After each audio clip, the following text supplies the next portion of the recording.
Le jour du jugement était arrivé, la vérité sur le point d'être révélée. Les couleurs sonnaient faux. Miles Whittaker berça le fragment de vitrail du XIVe siècle, le présentant à la maigre lumière hivernale de la cathédrale, son regard aguerri discernant des nuances que d'autres avaient négligées. L'azur n'était pas cobalt. Une substitution avait eu lieu, l'original remplacé par du verre contemporain, reproduit avec expertise mais dépourvu de valeur. Pendant 15 ans consacrés à la restauration, il n'avait jamais rencontré une tromperie aussi sophistiquée et délibérée. Son téléphone portable vibra, un SMS de Mélanie. « Tu travailles tard encore ? Ne m'attends pas. » Le même message qu'elle avait transmis 3 soirs cette semaine. Miles déposa délicatement le verre, son intellect méthodique enregistrant déjà les incohérences. Le panneau contrefait, la soudaine augmentation des heures supplémentaires de sa femme, la facture particulière qu'il avait aperçue sur son ordinateur portable pour une pause urgente de film teinté chez Jensen Auto Jensen, son nom de jeune fille.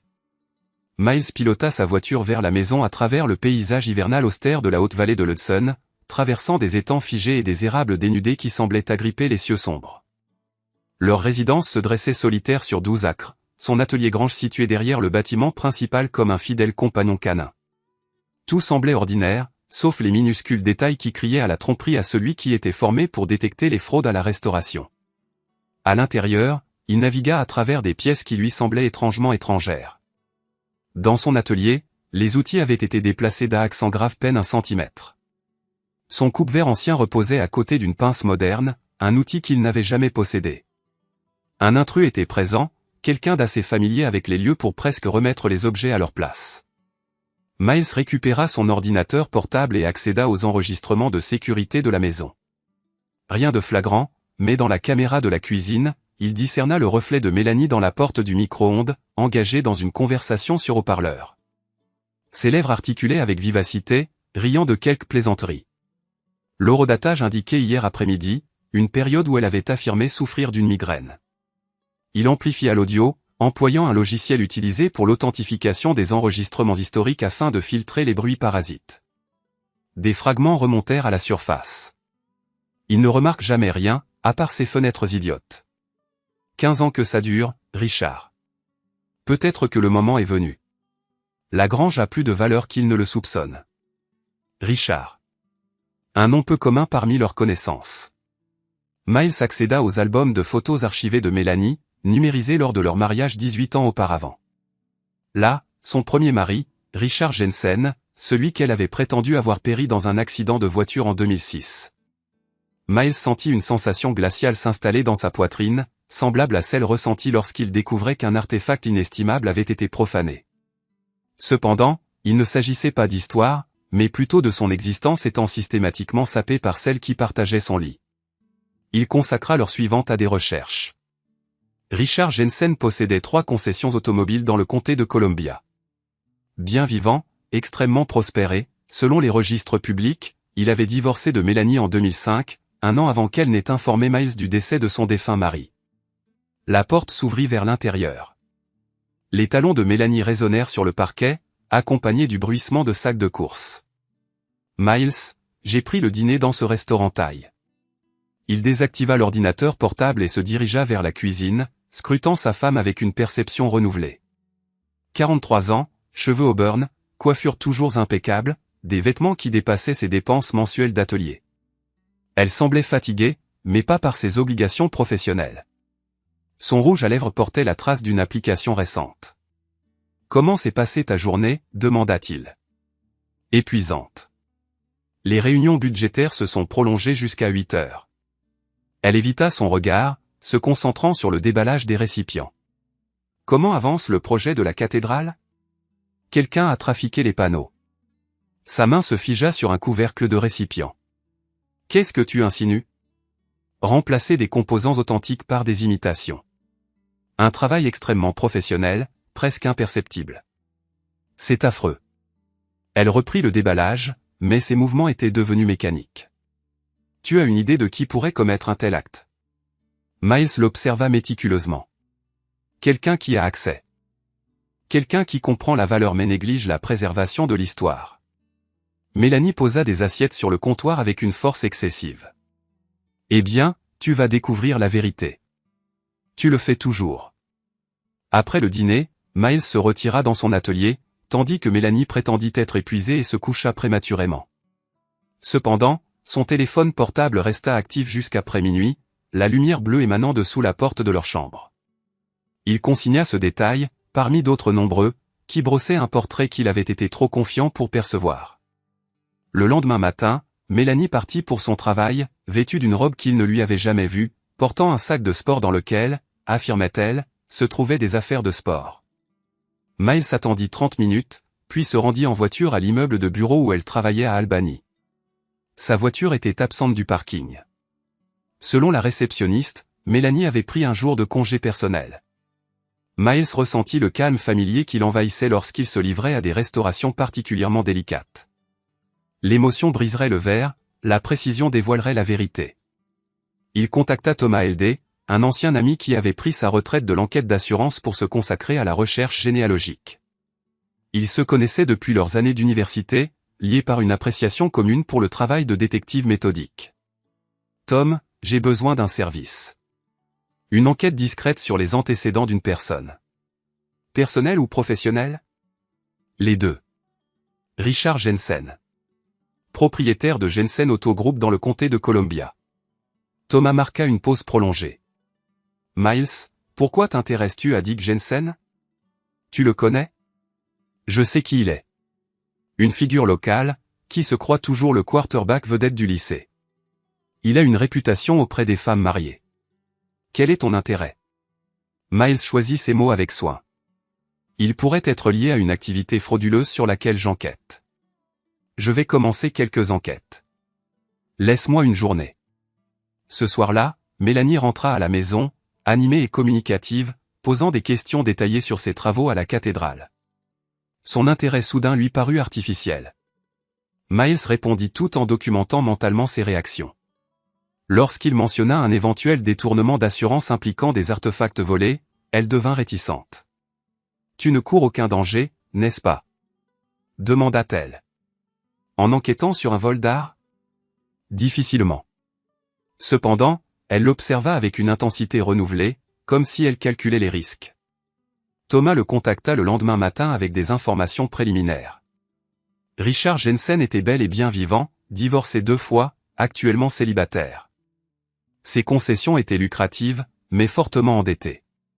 Plus intéressant encore, il avait été observé régulièrement au Riverside Motel, sur la route 9, invariablement avec la même femme, décrite comme une rousse sophistiquée, conduisant une Lexus bleue. Mélanie conduisait une Lexus bleue. Miles consacra cet après-midi à installer des dispositifs de suivi discrets dans sa voiture et son sac à main, acheté en ligne et plus petit que des vignettes. Si Mélanie rencontrait Richard, il documenterait tous les événements. Les dispositifs s'activèrent ce jeudi-là. Le téléphone portable de Mélanie indiquait sa présence au bureau, mais le suivi GPS plaçait sa voiture au Riverside Motel de 14h à 17h. Miles se rendit sur place en voiture, se garant là où il pouvait observer le parking. Sa Lexus était garée à côté d'une Mercedes noire, une voiture qu'il reconnut grâce au site web de Jensen Auto. À travers la fenêtre de la chambre de motel, il aperçut 2 silhouettes qui s'embrassaient. 15 ans de mariage, et sa femme passait l'après-midi dans un motel en bord de route avec son ancien mari, soi-disant décédé. Miles photographia les plaques d'immatriculation et partit. Il se sentait étrangement détaché, comme s'il observait la désintégration de l'existence d'autrui. Peut-être cela reflétait-il les sentiments des artisans antiques, témoins de leur création ravagée par le temps et la négligence, triste mais pas surpris. À son domicile, il trouva Rena dans la cuisine, en train de préparer un sandwich avant son service du soir au cinéma local. Sa fille de 17 ans avait le teint de Mélanie, mais sa manière de bouger, délibérée, était la sienne. Elle avait toujours été perspicace. « Papa, je peux te poser une question ? » « Bien sûr. »« Ça va entre toi et maman ?» Miles scruta son visage. « Pourquoi tu demandes ça ? Elle agit bizarrement ces derniers temps, elle est secrète. Et elle m'a demandé de ne surtout pas dire si quelqu'un la contactait. »« Quelqu'un en particulier ?» Rena hésita. Elle n'a pas précisé, mais elle avait l'air inquiète. Miles sentit des fragments se rassembler. « Elle a reçu des coups de téléphone ? Elle ne veut pas que j'entende. Parfois, elle sort pour parler, même quand il fait froid. Sa fille était au courant de quelque chose d'anormal. Depuis combien de temps le protégeait-elle de cette prise de conscience? Rena, si je te demandais d'être honnête avec moi à propos de quelque chose d'important, tu le ferais? Elle hocha la tête solennellement. Depuis combien de temps soupçonnes-tu que ta mère ne dit pas la vérité sur quelque chose? La question resta suspendue entre eux. Les yeux de Rena s'emplirent de larmes. Depuis l'été dernier. J'ai vu sa voiture à ce motel près de l'autoroute alors qu'elle était censée être au travail. Je ne savais pas quoi faire. Miles sentit une vague de fureur protectrice l'envahir. Sa fille avait porté ce fardeau toute seule. Tu n'as commis aucune transgression, articula-t-il doucement. Parfois, les adultes font des choix qui infligent de la douleur à ceux qui les chérissent. Envisages-tu de divorcer? La question directe méritait une réponse honnête. Je reste indécis pour le moment. Cependant, quoi qu'il advienne, toi et moi irons bien. Cette nuit-là, Miles resta éveillé, planifiant ses actions ultérieures, tandis que Mélanie sommeillait à ses côtés. Sa respiration était profonde et régulière, nullement troublée par la culpabilité. Il se demanda depuis combien de temps elle menait cette existence duplice, revenant dans son lit après avoir passé des après-midi avec Richard Jensen. Thomas téléphona vendredi matin avec des nouvelles inquiétantes. Les pratiques commerciales de Richard Jensen englobaient plusieurs transactions douteuses, des automobiles vendues sans titre de propriété valide, des déclarations de sinistres soumises pour des véhicules qui n'avaient subi aucun dommage, des dépôts de clients encaissés pour des automobiles qui n'existaient pas. Il patine sur une glace fine légalement, rapporta Thomas. Cependant, il possède des relations, des politiciens locaux, des juges, des forces de l'ordre, un réseau d'influence de petites villes. Qu'en est-il des relations personnelles? C'est là que réside l'intrigue. Les voisins signalent de fréquentes visites féminines à sa résidence, mais il affirme être célibataire. Et il y a des rumeurs concernant ses récentes retrouvailles avec son ancienne épouse. Miles ressentit le frisson familier de la découverte. Quelle ancienne épouse? Mélanie quelque chose. Ils étaient les amoureux du lycée, se sont mariés jeunes, ont divorcé après quelques années.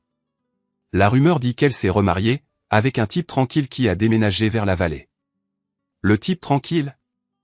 Miles sourit presque à cette description. Tom, j'ai besoin de ton aide pour quelque chose d'absolument confidentiel. Quelle forme d'aide? Je souhaite documenter certaines activités, obtenir des preuves photographiques. Es-tu capable de gérer un travail de surveillance? Thomas hésita. Miles, que se passe-t-il exactement? Ma femme a une liaison avec Richard Jensen, et ce depuis une durée indéterminée. Avant de décider comment aborder ce problème, j'ai besoin de preuves irréfutables. Je suis vraiment désolé, Miles. Inutile de t'excuser. Aide-moi à obtenir des preuves. Ils se rencontrèrent samedi matin dans un restaurant situé près de la cathédrale où Miles était employé. Thomas fournit un équipement de surveillance de qualité professionnelle. Cela comprenait des téléobjectifs, des enregistreurs audio et des traceurs de systèmes de positionnement global dépassant de loin les dispositifs rudimentaires de Miles. Les missions d'assurance m'ont inculqué une approche méticuleuse, expliqua Thomas. Si nous entreprenons cette démarche, nous l'exécuterons impeccablement. Ils élaborèrent une stratégie. Thomas superviserait la surveillance mobile, tandis que Miles surveillerait les communications électroniques. Leur objectif était de documenter méticuleusement les rencontres de Mélanie et Richard, d'enregistrer les dialogues lorsque cela était possible, et de construire un dossier irréfutable d'adultère et d'irrégularité financière. Quel est ton objectif ultime? Demanda Thomas. Miles réfléchit à la question. Que désirait-il? La justice? La vengeance? Ou simplement la vérité? Je veux qu'elle comprenne les conséquences de la trahison. Lundi matin, Mélanie déclara qu'elle travaillerait tard toute la semaine sur une mission spéciale. Miles acquiesça avec empathie, alertant simultanément Thomas pour qu'il se prépare à une surveillance prolongée. Cet après-midi-là, Thomas le contacta avec le rapport initial. Mélanie avait rencontré Richard dans un restaurant opulent de Saratoga Springs, se comportant comme un couple en vacances.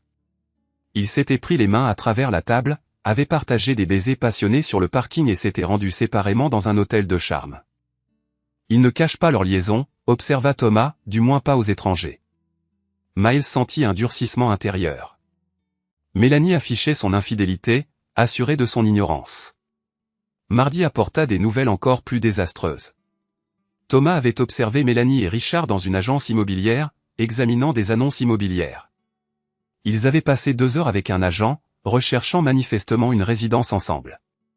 Miles, je soupçonne qu'ils envisagent quelque chose de plus substantiel qu'une simple liaison. Ce soir-là, Miles confronta Mélanie indirectement. Comment avance le projet spécial au travail? Difficile, avec de nombreux éléments mobiles. Y a-t-il quelque chose avec lequel je peux aider? Elle parut surprise. Aider? Tu as l'air stressé. S'il y a quelque chose que je puisse faire pour alléger tes fardeaux. Le visage de Mélanie s'adoucit, et momentanément, elle ressembla à la femme qu'il avait épousée. Tu es gentil, Miles, mais c'est quelque chose que je dois gérer seul. La tendresse dans son ton rendit sa trahison encore plus déchirante. Elle n'était pas un monstre. C'était une femme qui avait choisi un autre homme mais qui n'avait pas la force de mettre fin à leur mariage honnêtement. Mercredi, Thomas livra une information dévastatrice. Il avait suivi Mélanie et Richard jusqu'à une banque, où il s'était entretenu avec un conseiller en prêt concernant le financement d'une acquisition immobilière. Les registres publics indiquaient qu'ils avaient fait une demande de prêt hypothécaire conjointe. Ils utilisent son mariage avec vous dans le cadre de leur profil financier. Thomas précisa, en citant vos revenus stables, les antécédents professionnels de Mélanie et la valeur nette de votre propriété. Ils se servent de vos actifs pour financer leur avenir ensemble. Miles sentit les derniers vestiges de son attachement émotionnel à Mélanie se dissiper. C'était bien plus qu'une simple infidélité.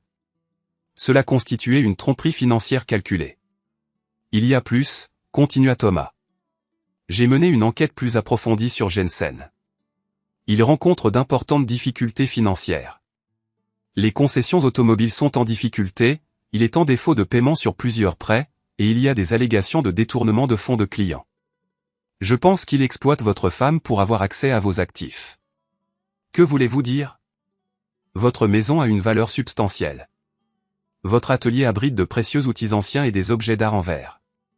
Si Mélanie a accès à ses actifs, Miles sentit des fragments d'une énigme plus vaste se rassembler. Les outils déplacés dans son atelier, le nouvel intérêt de Mélanie pour son travail, ses questions concernant l'assurance et les évaluations. Elle a catalogué ma collection. C'est ce que je suppose. Jensen a besoin de fonds, et votre femme a accès à des objets de valeur qui pourraient être facilement liquidés. Cette nuit-là, Miles mena discrètement un inventaire méticuleux de son atelier. Plusieurs pièces manquaient, pas ses possessions les plus précieuses, mais suffisamment importantes pour mériter l'attention, notamment des coupes-verres anciens, des outils de restauration spécialisés et même des panneaux finis qu'il avait l'intention d'exposer. Mélanie lui avait systématiquement dérobé des biens, probablement depuis des mois. La trahison prenait désormais une toute autre dimension. L'infidélité personnelle était une chose, mais le vol transformait la situation en quelque chose nécessitant une action décisive. Miles consacra la journée de jeudi à étudier la législation sur le divorce, les stratégies de protection des actifs et les poursuites pour fraude. Il acquit des connaissances sur la comptabilité forensique, la conservation des preuves et les conditions légales pour étayer l'adultère et la malversation financière. Il examina également Richard Jensen de manière plus exhaustive. L'image publique de l'homme dissimulait de graves faiblesses. Ses entreprises étaient surendettées, ses dépenses personnelles extravagantes et sa réputation au sein de la communauté reposaient sur des fonds empruntés et un succès exagéré. Le vendredi matin, Miles mit son plan à exécution. Tout d'abord, il transféra subrepticement des fonds des comptes joints vers des comptes individuels, en documentant méticuleusement chaque transaction. Cette séparation légale des finances fut exécutée méthodiquement pour protéger ses actifs. Deuxièmement, il remplaça les serrures de son atelier et installa des caméras de sécurité dans toute la propriété. Si Mélanie et Richard voulaient avoir accès à ces objets de valeur, ils devraient recourir à l'effraction, ostensiblement. Troisièmement, il rassembla les preuves de la liaison et du vol dans un dossier complet. Cela comprenait des photographies, des données de localisation GPS, des relevés financiers et un inventaire des objets manquants, le tout organisé en vue d'éventuelles procédures judiciaires. Enfin, il prépara son ultime recours, un plan de révélation complet qui anéantirait simultanément la réputation de Mélanie et les affaires de Richard. Ce soir-là, Mélanie rentra à la maison agitée. Elle avait tenté d'accéder à l'atelier et avait découvert qu'il était verrouillé. « Pourquoi ne puis-je pas entrer dans la grange ?» avait-elle exigé.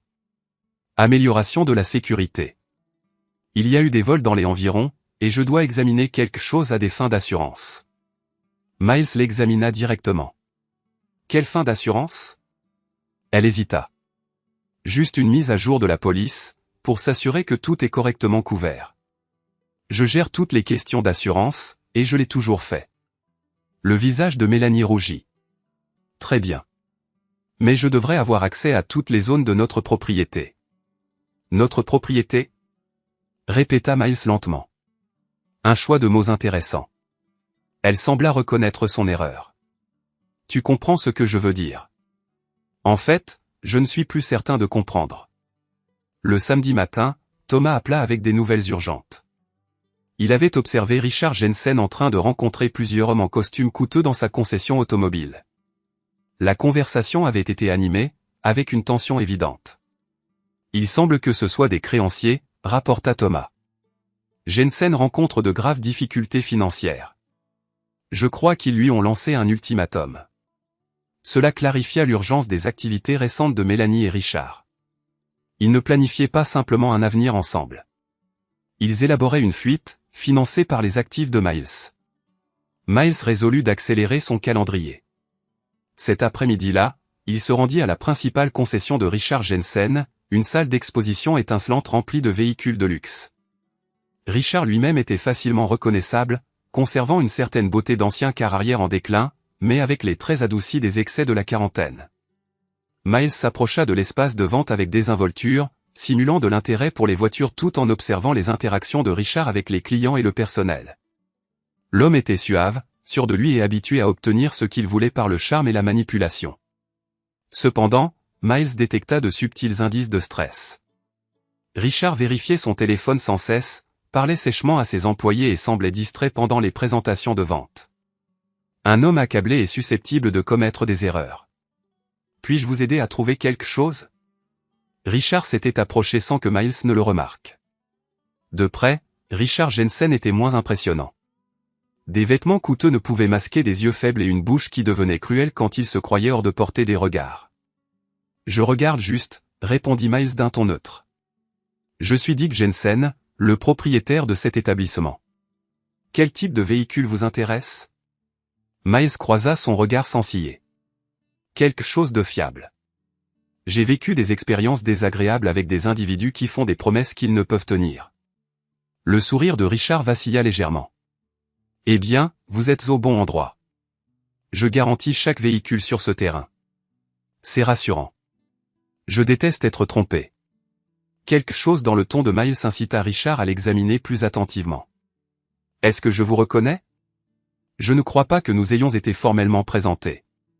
Miles partit sans révéler son identité, mais il avait atteint son objectif.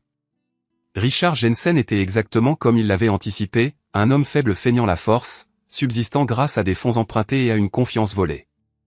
Le dimanche soir, Mélanie annonça qu'elle assisterait à une conférence de travail à Albany pendant toute la semaine, logeant dans un hôtel pour éviter les trajets quotidiens. Quel hôtel? Demanda Miles. Le Hampton Inn près de l'aéroport. Miles acquiesça agréablement tout en prenant des notes mentales. Thomas vérifierait si elle-ci était réellement inscrite, mais Miles soupçonnait qu'elle passerait la semaine avec Richard, élaborant leur prochaine phase. Le lundi matin, après le départ de Mélanie avec une valise, Miles lança son coup de grâce. Il contacta le bureau régional où Mélanie prétendait être employée et demanda à lui parler concernant une urgence familiale.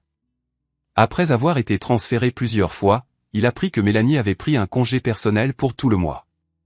Elle mentait au sujet de son travail depuis des semaines. Miles contacta ensuite le Hampton Inn. Il n'y avait aucune réservation au nom de Mélanie Whittaker ou Mélanie Jensen. Thomas confirma que la voiture de Mélanie était garée à la résidence de Richard le lundi soir. Elle vivait maintenant ouvertement avec son amant, persuadée que Miles restait dans l'ignorance. Le mardi, Miles se rendit à la cathédrale où il était engagé dans le projet de restauration. Le bâtiment dégageait une tranquillité, à l'abri des tourments de la trahison humaine. Il travailla méthodiquement sur d'authentiques vitraux du XIVe siècle, réparant les dommages causés par le temps et la négligence. L'ironie ne lui échappait pas. Il consacrait sa vie professionnelle à restaurer la beauté que d'autres avaient souillée, mais certaines choses étaient irréparables. Certaines cassures étaient destinées à rester irréparables. Son téléphone vibra avec un message texte de Mélanie. La conférence se déroule-t-elle bien? Tu me manques. Miles supprima le message sans répondre. Le mercredi apporta des nouvelles inquiétantes de Thomas. Richard Jensen avait été observé en train de transférer subrepticement des objets de son véhicule personnel dans un box de stockage, des objets ressemblant étrangement à des outils anciens et à des verreries délicates. Je crois qu'il liquide vos biens volés, rapporta Thomas, se préparant à tout convertir en argent facilement disponible. Une fureur glaçante s'abattit sur Miles. Il ne se contentait pas d'envisager de l'abandonner, il finançait leur fuite avec les fruits du labeur de sa vie. Ce même soir, il reçut un appel des forces de l'ordre. Un signalement anonyme avait été déposé concernant une activité suspecte se déroulant sur sa propriété, plus précisément un véhicule aperçu près de son atelier après la tombée de la nuit. « Avez-vous autorisé quelqu'un à se trouver sur votre propriété la nuit dernière » demanda l'officier Martinez. « Non, mais j'ai installé des caméras de sécurité maintenant. Je peux consulter les images enregistrées. » Les enregistrements offraient une vue dégagée de la Mercedes de Richard Jensen garée derrière l'atelier de Miles à 11 h du soir. Deux individus s'étaient approchés de l'édifice, brandissant des lampes de poche, avaient tenté de manipuler les serrures et étaient partis par la suite après avoir échoué à entrer. Miles fournit les preuves vidéo aux autorités tout en créant des copies pour ses dossiers personnels. Des accusations d'effraction constitueraient un complément approprié aux preuves de fraude et d'infidélité conjugale qu'il avait méticuleusement rassemblées avant jeudi matin. Miles décida de confronter Mélanie directement. Comment se passe Albany? Toujours plongé dans cette conférence? J'imagine que les présentations sont d'un ennui mortel. C'est un jugement assez précis, répondit-elle. J'avais l'intention de vous surprendre avec un dîner ce soir. Un silence se fit entendre au bout du fil. Ce soir, ce n'est pas possible, finit-elle par lâcher. Un dîner d'équipe avec des collègues, je suppose? À quel hôtel, ou peut-être un restaurant? Quoi, demanda-t-elle, feignant l'ignorance. Vous avez parlé d'un dîner d'équipe. J'ai naturellement supposé que ce serait au Hampton Inn, où vous êtes censé loger. Un autre silence pesant s'ensuivit. Ah, vous sortez ailleurs. Un établissement local, je présume. Miles la laissa s'empêtrer davantage dans ses mensonges. Quel est le nom de l'établissement? Je pourrais envisager de réserver pour demain soir. Je ne me souviens pas du nom exact. C'est Sarah qui l'a choisi. Sarah? De votre bureau? Oui, Sarah. Miles connaissait intimement chaque personne employée dans le bureau de Mélanie. Il n'y avait personne qui s'appelait Sarah. Eh bien, passez une bonne soirée avec votre collègue, Sarah. Après avoir mis fin à l'appel, Miles ressentit la profonde satisfaction de voir son adversaire commettre une série d'erreurs fatales. Les prévarications de Mélanie devenaient de plus en plus désespérées et transparentes. Vendredi après-midi, Thomas le contacta avec une information capitale. « Miles, il faut absolument que tu vois ça. J'ai suivi Jensen jusqu'à une réunion clandestine avec des individus plus que douteux. De l'argent a été échangé, et il semblait qu'il réglait des dettes avec des personnes plutôt redoutables. Des prêteurs sur gage, peut-être? C'est mon hypothèse la plus probable. De plus, j'ai obtenu des enregistrements audio de sa conversation ultérieure avec votre femme. Il lui a dit qu'il devait accélérer le calendrier car les choses s'envenimaient rapidement. » Miles sentit les dernières pièces du puzzle complexe s'assembler. Ils planifient leur fuite de manière imminente, peut-être même ce week-end. Le moment est venu de mettre un terme définitif à cette affaire. Miles consacra le vendredi soir à préparer méticuleusement ses manœuvres finales. Il organisa avec soin les dossiers de preuves, documenta exhaustivement les transactions financières et prépara méticuleusement un dossier de divulgation complet destiné à anéantir simultanément Mélanie et Richard. Cependant, sa priorité immédiate était une confrontation directe avec les auteurs. Samedi matin, Miles se rendit à la résidence de Richard Jensen, une mention ostentatoire qui exhalait une aura de désespoir coûteux. La Lexus de Mélanie était garée bien en évidence dans l'allée, à côté de la Mercedes de Richard. Miles frappa sèchement à la porte d'entrée et attendit patiemment une réponse. Richard ouvrit, son visage trahissant son absence totale d'attente de visiteurs. Il était vêtu d'un pyjama extravagant et présentait l'apparence débraillée de quelqu'un sorti brutalement du sommeil. « Quel est le but de votre visite ?» demanda-t-il. « Je souhaite m'entretenir avec ma femme. » Le teint de Richard pâlit visiblement. « Je ne vois pas du tout ce à quoi vous faites référence. » Mélanie. « Ma femme, qui réside ici tout en prétendant faussement assister à une conférence professionnelle à Albany. Derrière Richard, Miles détecta la voix de Mélanie. « Oh, mon Dieu, Richard, qui est à la porte ?»« C'est votre mari, » déclara Miles, élevant la voix, « celui qui finance involontairement votre liaison adultère depuis 15 ans. » Mélanie apparut dans l'encadrement de la porte, drapée dans une robe de soie que Miles n'avait jamais vue auparavant. Son visage affichait un mélange complexe de choc, de frayeur et d'une expression fugace qui aurait pu être interprétée comme un soulagement. « Miles, je peux vous donner une explication. » « Expliquer quoi, précisément ? Que vous avez systématiquement dérobé dans mon atelier ? Que vous avez exploité notre union conjugale comme garantie pour obtenir des prêts avec votre amant ? Que vous m'avez délibérément trompé concernant le décès de votre ancien conjoint, alors qu'en réalité il entretient des liaisons illicites avec vous dans des motels miteux au bord de la route ? Richard s'avança de manière agressive. Vous devez quitter ces lieux immédiatement. C'est une propriété privée. Miles resta ferme, refusant de céder. Une propriété privée acquise grâce au blanchiment de fonds illicites provenant de dépôts de clients détournés dans vos concessions automobiles en faillite. L'accusation atteignit sa cible. Le visage de Richard s'assombrit de manière menaçante. Vous n'avez absolument aucune idée de la situation. Au contraire, j'ai une compréhension exhaustive.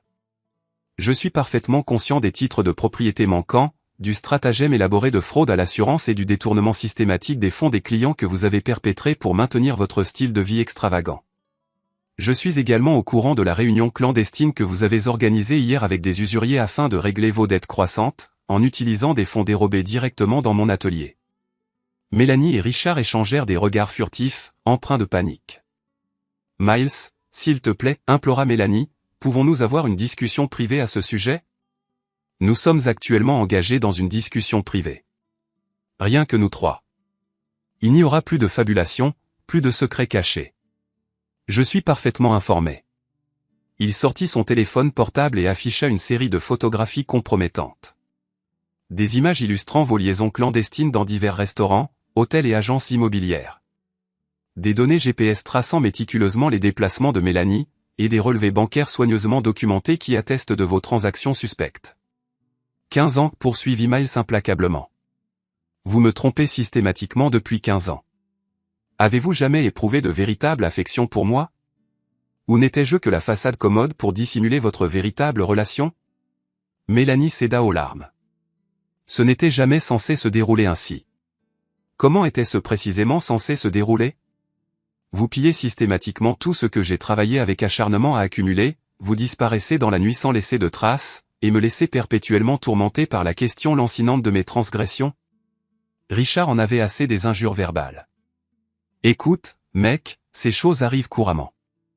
Les sentiments finissent par s'estomper. Tu ne peux pas forcer quelqu'un à rester marié contre son gré.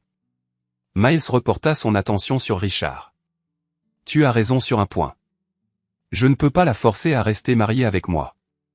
Cependant, je peux faire en sorte que le monde entier connaisse intimement la véritable nature de ton caractère. Il sortit une épaisse enveloppe manille. Elle contient des copies méticuleusement rassemblées de tous les documents pertinents, photographies, relevés financiers exhaustifs, transcriptions minutieuses d'enregistrements audio et rapports de police officiels. Je distribue des copies à vos associés, à son employeur, à vos 2 familles respectives et aux médias locaux. Richard se jeta en avant avec une agressivité débridée, tentant de s'emparer de l'enveloppe compromettante. Miles esquiva habilement sa prise. Tente de m'agresser physiquement, et j'ajouterai des accusations de voies de fait aux preuves déjà substantielles de fraude et d'adultère. Espèce d'ordure méprisable, grogna Richard avec venin. Tu te crois supérieur à tout le monde avec ton existence banale et tes antiquités envers désuètes. Mélanie se moque de toi depuis des années. Tu es pathétique. Tu restes incroyablement aveugle, même quand elle se tient juste devant toi. Les mots venimeux étaient calculés pour infliger une douleur émotionnelle, mais Miles ressentit seulement une froide satisfaction. Richard révélait involontairement son vrai caractère, sans phare. Elle m'a confié que vous n'avez pratiquement plus de communication significative, persista Richard implacablement. Que tu te soucies plus des vestiges inanimés des fenêtres de personnes décédées que de ta propre femme. Elle se plaignait qu'être mariée avec toi, c'était comme être marié à un fantôme. Miles tourna son regard vers Mélanie. Est-ce le récit que tu as diffusé ? Elle était incapable de soutenir son regard inébranlable. Miles, tu dois essayer de comprendre la situation. Je la comprends parfaitement. Tu voulais te sortir de notre union conjugale mais tu n'as pas eu le courage de demander officiellement une dissolution. Par conséquent, tu as mené une double vie clandestine, en me volant systématiquement pour financer ta relation secrète et en orchestrant un plan pour t'enfuir avec nos biens communs. C'est une grossière déformation de la réalité, protesta-t-elle faiblement. Alors éclaire-moi sur la véritable nature de la situation. Mélanie eut du mal à articuler une réponse cohérente. Nous avons ravivé notre affection l'un pour l'autre. Richard et moi partageons une histoire profonde. Nous avons une compréhension mutuelle. Vous avez une compréhension mutuelle si profonde que vous avez activement collaboré à la perpétration d'une fraude financière élaborée. Richard intervint, se plaçant entre eux. Ça suffit. Tu as bien fait passer ton message. Maintenant, quitte ma propriété immédiatement. Miles esquissa un sourire glacial. En fait, ceci cessera d'être ta propriété dans un futur très proche. J'ai contacté ta société de crédit hypothécaire ce matin. Il semble qu'il existe certaines irrégularités dans ta demande de prêt. Ils sont vivement intéressés à effectuer un examen approfondi de tes états financiers. Le visage de Richard se vida de toutes couleurs. Tu es incapable de faire une chose pareille. Je l'ai déjà fait. De plus, j'ai contacté le bureau du procureur général de l'État concernant les irrégularités dans les dépôts des clients de vos concessionnaires. Il lance une enquête officielle. Miles reporta son attention sur Mélanie. Et j'ai également contacté votre employeur concernant votre complicité dans le système de fraude à l'assurance. Ils sont profondément préoccupés par les dommages potentiels à leur réputation en raison de leur association avec des activités criminelles. Tu es en train de démanteler systématiquement nos vies, murmura Mélanie, sa voix à peine audible. Je ne fais que révéler la vérité sur vos vies. Il existe une différence distincte et significative. Miles commença à retourner à son véhicule, s'arrêtant un instant pour prononcer une dernière déclaration. Rena est pleinement informée de la situation, d'ailleurs. Elle est au courant de votre liaison adultère depuis l'été dernier. Elle m'a diligemment protégé de la douloureuse vérité parce qu'elle ne voulait pas être témoin de ma détresse émotionnelle. Votre propre fille vous considère comme une menteuse perfide et une tricheuse. Le calme de Mélanie se brisa complètement. Elle va déménager pour vivre avec moi en permanence.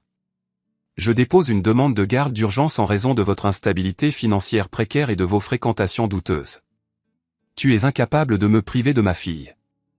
Je ne la prive de rien. Elle choisit de vivre avec le parent qui ne l'a pas systématiquement trompée pendant des années. Miles s'éloigna en voiture, les laissant coincés dans l'allée d'une maison qui serait probablement saisie dans quelques semaines. Le dimanche matin, Miles rencontra son avocat pour officialiser la procédure de divorce et mettre en œuvre des mesures de protection des actifs. Tout ce qu'il avait découvert concernant les activités illicites de Mélanie et Richard serait méticuleusement documenté dans les documents juridiques à venir. C'est extrêmement complet, concéda son avocat. Adultère, fraude, vol, conspiration. Vous avez amplement de motifs pour des litiges criminels et civils. Je désire qu'ils comprennent pleinement que leurs actions ont des conséquences tangibles. Ils le comprendront. Cependant, Miles, êtes-vous absolument certain de vouloir poursuivre cette voie avec une intensité aussi implacable? Cela les détruira irrémédiablement tous les deux, et cela le fera publiquement. Miles songea à 15 années de mensonges soigneusement construits. À sa fille endurant le fardeau angoissant de la trahison de sa mère. À rentrer à la maison chaque soir pour retrouver une femme qui complotait activement pour le ruiner financièrement. Oui, j'en suis absolument certain. Le lundi matin, les dossiers de preuves furent distribués. Simultanément. Les partenaires commerciaux de Richard reçurent une documentation complète sur le détournement de fonds des clients. L'employeur de Mélanie reçut des preuves irréfutables de sa participation au système de fraude à l'assurance. Les journaux locaux reçurent un dossier complet et sans phare détaillant la liaison adultère et les crimes financiers associés. À midi, leurs 2 téléphones portables sonnaient sans cesse. Le mardi, les concessionnaires de Richard furent perquisitionnés par les enquêteurs de l'État. Mélanie fut sommairement licenciée de son emploi. Les 2 individus étaient confrontés à des accusations criminelles de tromperie et de détournement de fonds. Le mercredi, Miles reçut un appel frénétique de Mélanie. « S'il te plaît, Miles, implora-t-elle, je ferai absolument tout. Je mettrai fin à ma relation avec Richard. Je rentrerai à la maison. Je te dédommagerai. Il est bien trop tard pour de tels gestes. Qu'en est-il de Rena? Elle a besoin de sa mère. Rena mérite une mère qu'elle puisse respecter. Tu as cessé d'être cette personne il y a de nombreuses années. J'ai commis des erreurs, mais j'ai encore de l'affection pour elle. Je t'aime encore. Miles ne ressentit rien d'autre qu'un vide glacial. Tu ne comprends pas le sens de l'amour. L'amour incarne l'honnêteté. L'amour incarne la loyauté. L'amour implique de choisir sa famille plutôt que ses désirs personnels. Je suis capable d'apprendre. Je suis capable de changer. Non, tu ne le es pas. C'est ta vraie nature, Mélanie. C'est qui tu as toujours été.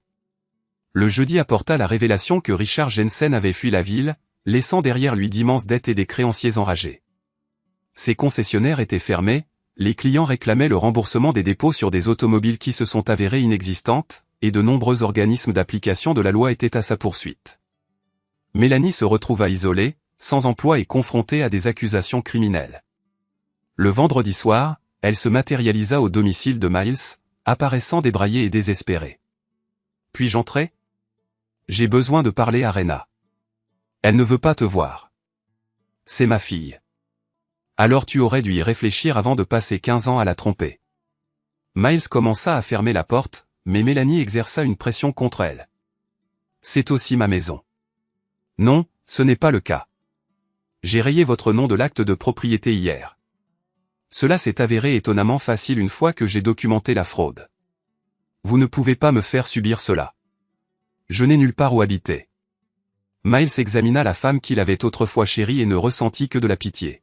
« Vous auriez dû y songer avant d'échafauder un stratagème pour me dérober tout ce que je possédais et disparaître avec votre amant. Où suis-je censé habiter? Cela ne me concerne plus. » Il ferma et verrouilla la porte, chassant 15 années de mensonges et de trahison. La semaine suivante, Miles reprit son travail à la cathédrale, trouvant la sérénité dans la restauration méthodique de l'authentique beauté. Le verre séculaire répondait à des soins patients, dévoilant des teintes restées dissimulées pendant des siècles. Rena s'adapta sans difficulté à l'idée de vivre avec lui à plein temps. Elle semblait soulagée d'être libérée du fardeau de la protection des secrets familiaux. « Papa, remarqua-t-elle un soir alors qu'ils travaillaient ensemble dans son atelier, je suis fier de toi d'avoir affronté maman. Je suis désolé que tu aies été contraint de subir tout cela. Je ne le suis pas. Cela m'a appris quelque chose d'important. Et qu'est-ce que c'est? Que certains individus opteront invariablement pour le mensonge facile plutôt que pour la vérité difficile. Cependant, cela ne nécessite pas que tu l'acceptes. » Miles sourit devant la sagesse de sa fille. « Non, cela ne le nécessite pas. » Environ un mois plus tard, Miles reçut la nouvelle que Richard Jensen avait été appréhendé en Floride alors qu'il tentait de vendre des véhicules volés. Il était confronté à des accusations fédérales pour transport interétatique de biens volés, en plus des accusations de fraude à New York. Mélanie avait déménagé pour vivre avec sa sœur dans le Vermont, où elle travaillait comme serveuse et tentait d'échapper aux poursuites pénales par le biais d'un accord de plaidoyer. Miles n'éprouva aucune satisfaction face à leur déchéance, seulement le soulagement que les mensonges aient finalement cessé. Par un matin glacial de février, il se tenait à l'intérieur de la cathédrale, entouré de vitraux restaurés. Des couleurs séculaires flamboyaient dans la lumière hivernale, rendues plus exquises encore pour avoir résisté aux dommages et à la négligence. Un groupe de touristes entra, guidé par un conférencier qui expliquait la signification historique des efforts de restauration. Ces vitraux ont failli être détruits par le temps et les intempéries, expliquait le guide, mais grâce à une restauration patiente et méthodique, ils ont été rétablis dans leur splendeur d'origine. Certaines fissures restent visibles, mais elles font désormais partie de l'histoire. Chaque ouverture laisse entrer la lumière, mais certaines sont destinées à rester fracturées. Miles rassembla ses outils et rentra chez lui, laissant derrière lui la magnificence restaurée qui survivrait à tous ceux qui avaient tenté de l'anéantir. Chaque fissure laisse entrer la lumière, mais certaines cassures sont destinées à rester fracturées. Du hopper bare rundt, altså 5 gange før du kommer. Ej, hvor er du ikke lige sød og klippe den hos mig, please. Jeg skal have den her trøje af. Jeg gik i panik. Og Så tager lige en raffle mere, Mats. Jeg blamer Pallaboy nu. Har I ikke været der før? Jo, Mino, det har vi. Vi har været der 1000 gange før, men af en eller anden grund, Nå, vi har Jeanette været bliver her. ved med at falde ned på pinden, og Liva bliver ved med at falde ned på den der laser. Det er vildt.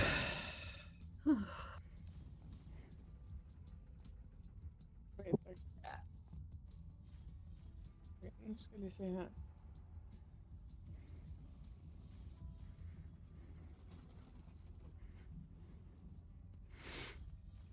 Så bestiller jeg sgu noget mad.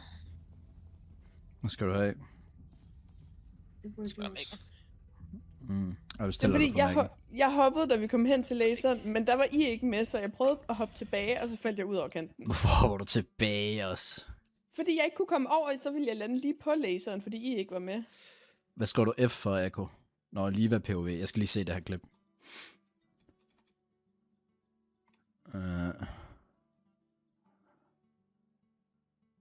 Så se.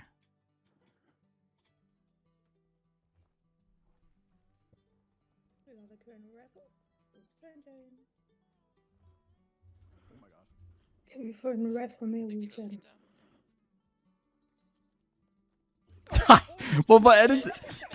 Liv, du hopper sådan 10 minutter for tidligt. Hvad er det, du laver? Det gik også skidt der. Hvis jeg havde været alene, så var jeg... Du hopper 20 Hvis jeg minutter havde ind. været alene.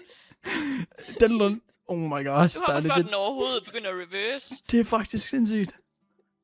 Prøv lige at se igen. Jeg vil gerne lige se det også. Jamen, jeg er enig i den er på jeg mig. åbner den lige igen, 100%. Den er rigtig svær at forklare sig ud af, den der. Kigger du med, Jeanette? Ja. Det gik også skidt der. Hun hopper bare random, og så hopper hun ud over kanten. Så det er faktisk... Det er fuldstændig sindssygt. Jeg skulle ikke op. Den er lige godt. Kan vi ikke høre den nye med Fisselis? Nej, det er okay. Holy shit, mand. Nå, men skal vi prøve igen, eller hvad? Må en Big Arch godt koste 111 kroner? Ja, det er For fuldstændig kun sindssygt. burgeren. For kun burgeren. Ja, Ej. det er sgu Okay, derfor, det er jeg ikke køber den. Jeg kan få 2 Jeg er pizzaer ikke til den køber pris. Hold da op. Hvor fanden Det køber er du noget pizza? Temo-pizza. Næste. Nej, det er fordi, jeg har en deal Pas med på ham. fødderne. Kan jeg vinde 500 kroner på det klip, når det lige var POV? Nej, men du kunne jo klippe det herinde, kan man sige. I den er det værd. Og bare ned. Jeg nægter simpelthen at tro på, at Heller ikke et McDonald's godt klip, burger det er altså, bare 111 et kroner rich værd. klip. Det tror jeg ikke. Jeg kommer lige til at trykke her. Sorry. Ikke lige så sjovt. Jeg er ved at være træt af det her segment, de spiller, altså vi skal fandme snart lave noget andet. Ja, det er virkelig lort det her. Okay, ja. Jeg er utålmodig, sorry. Ja.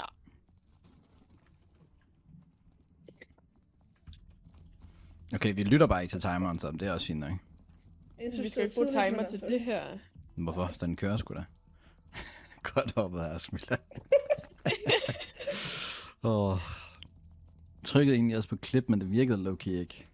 Okay, nice. Er du lidt en rope bunny? Hvad fuck er det? Ja. Mm. Der er en pæl, der er en pæl. Det er rigtigt nok, ja.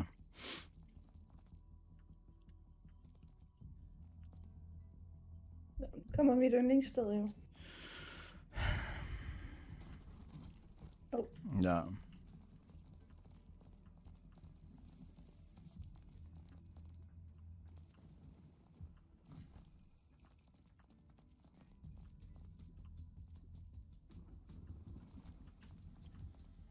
Nice.